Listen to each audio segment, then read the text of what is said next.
Los directores. Líneas no escritas. Muchas gracias por continuar con nosotros aquí en Los Directores. Seguramente quienes, escuchaban, quien era invitado, pensaron que íbamos a platicar de turismo, pero la realidad es que va bien la industria turística, confiamos en ello y por eso mejor platicamos con Gerardo Rico acerca de otros temas, sobre todo pues esta visión del periodista y hoy comunicador social y las distintas facetas, ¿no?, que le han tocado vivir. Porque también te tocó estar en Centroamérica, Gerardo. Sí fue al inicio cuando llevaba una cronología, cuando empecé a trabajar en medios de comunicación, trabajé decíamos hace un momento, comentaba en el agosto del 89, me tocó originar el primer noticiero formal de Radio Universidad de Guadalajara, que se llamó Línea Universitaria. En esa época, te voy a comentar quiénes comentábamos, quiénes iniciamos en aquel programa.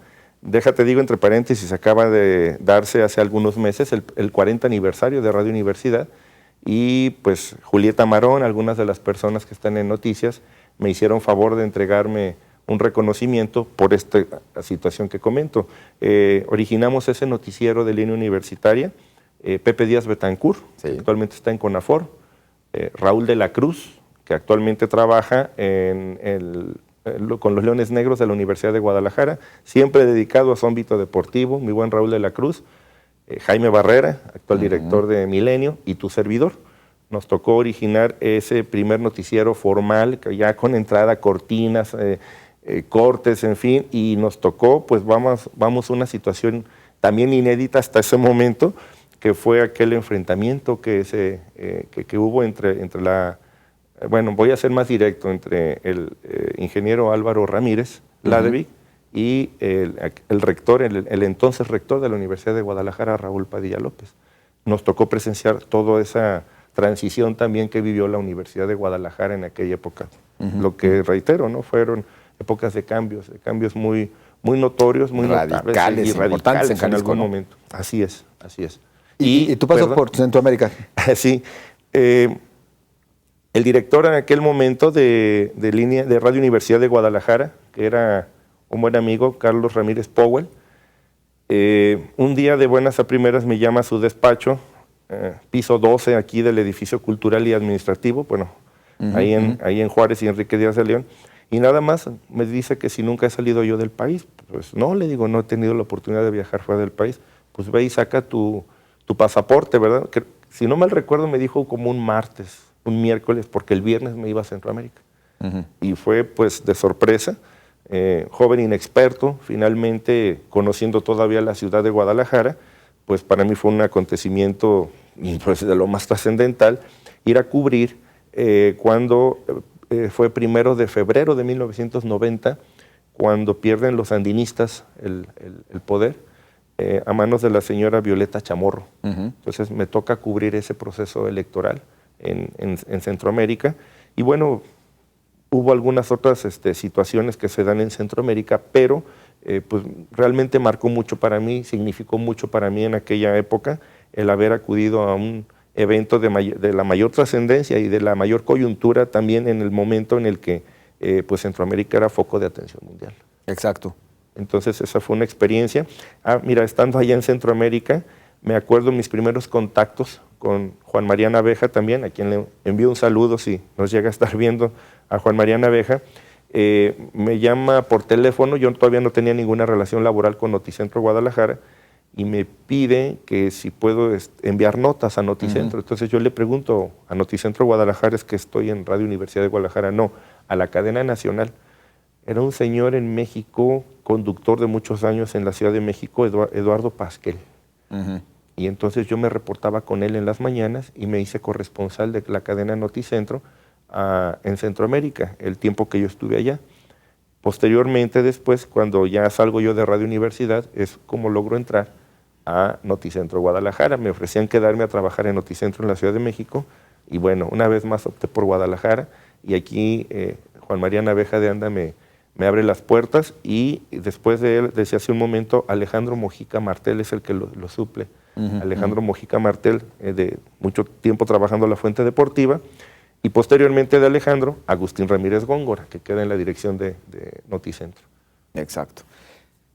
También una transición importante, ¿no? La que nos mencionas, en este caso la de Nicaragua. Bueno, pues es que imagínate, fue la segunda, históricamente hablando, pues fue la segunda revolución que triunfa en el continente americano, prácticamente después de Cuba, en el 79, los sandinistas llegan al poder.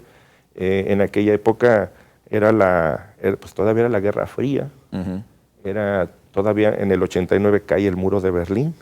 Entonces, muchos cambios muy trascendentales que nos tocan en esa época, en donde pues había como que una paranoia, ¿no?, de parte del señor que gobernaba Estados Unidos en aquella época, Ronald Reagan.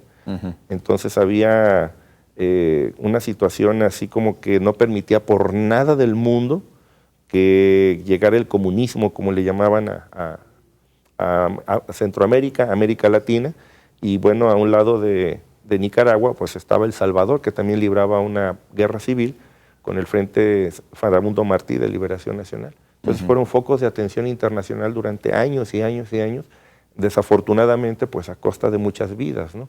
En Nicaragua pues eran los sandinistas, y luego hay que recordar que el gobierno de Estados Unidos arma a los contras, lo que se conoció como los contras nicaragüenses, pues para atacar también y no permitir el avance del comunismo en aquellas épocas.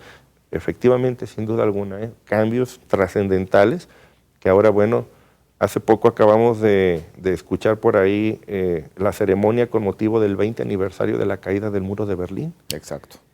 Y pues ya quienes somos un poquito más de los 40 años nos acordamos perfectamente de esos acontecimientos, José. Te mencionaba un poco a manera de broma, Gerardo. A ver, pero sí quiero entrarle de forma seria y respetuosa, principalmente. Te mencionaba, cuando eras izquierdoso, ¿influía en ti esta parte ideológica realmente de las izquierdas y del comunismo? Totalmente de acuerdo. Hubo una etapa, joven, veinteañero. Claro. Quien no pase por eso, bueno, ¿verdad? Entonces, sí, efectivamente, parte de mi incursión a Centroamérica originó la simpatía con las alas de izquierda en aquella época, ¿no? Posteriormente, esa etapa, pues con el periódico La Jornada también, ¿no? ¿El socialismo como tal era el que te agradaba? No hablemos de doctrinas, no hablemos de la izquierda, porque realmente pues era la situación más en ese aspecto, era vivir una vida de contreras en algún momento. Simpatizaba y llegué a simpatizar. Yo te voy a decir con quién llegué a simpatizar mucho, y le sigo guardando un respeto que veo que no pierde la congruencia, que es el ingeniero Cuauhtémoc Cárdenas Solórzano. Que dicho de paso ayer renunció al PRD. Por eso digo, no pierde la congruencia desde mi punto de vista. El fin de semana pasado se reunieron en una casa en Coyoacán, ahí los que originaron ese Frente Democrático Nacional, y entre ellos estaba la maestra Ifigenia Martínez, Porfirio Muñoz Ledo, el ingeniero Cuauhtémoc Cárdenas, entre otros. Los más notables, que fue la primera decisión que se dio dentro del PRI, allá por la década de los 80, 1980, 87 más o menos. Bueno, ellos se volvieron a reunir este fin de semana y pues yo creo ya traían ahí planeadito todo. Pero mira, más allá de izquierdas o de socialismo o de derecha, creo yo que la gente es muy importante el papel. Para mí, el ingeniero Cuauhtémoc Cárdenas siempre ha sido una persona congruente, reitero, lo acabo de ver nuevamente, y más allá de eso también, otra persona que para mí es, aunque ha sido muy controvertido, pero que es un excelente académico, que es un excelente personaje de la política reciente en este país, pues el señor Porfirio Muñoz Ledo. Es un monstruo de la política ese señor, en donde, pues bueno, ¿qué le puedes aprender a este señor? Te debo comentar que hace algunos años me tocó viajar a Francia, estuve por ahí, y entonces lleguemos a la Universidad de la Sorbona de París. Nos atienden algunas personas por ahí, y por ahí hay una sala de los alumnos más destacados de la Sorbona de París. Y bueno, mi anfitrión ahí me dice, un maestro, un académico de la Sorbona, me dice, mira, aquí fue la generación de los 50, de la década de los 50 o de los 60, no recuerdo exactamente, y me dice, mira, dice, aquí hay un paisano tuyo, un compatriota, me dijo. Y mira, chécalo, velo quién es, era muy joven.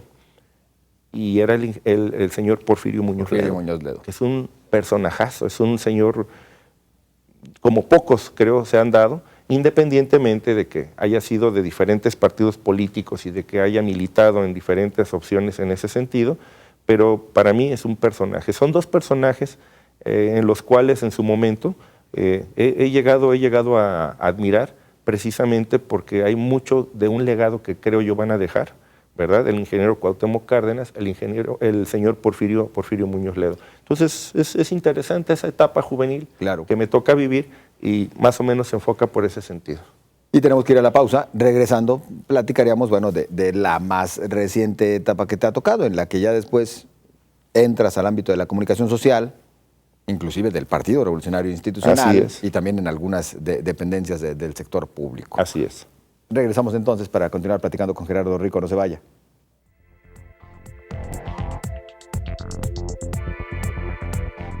Los directores. Líneas no escritas.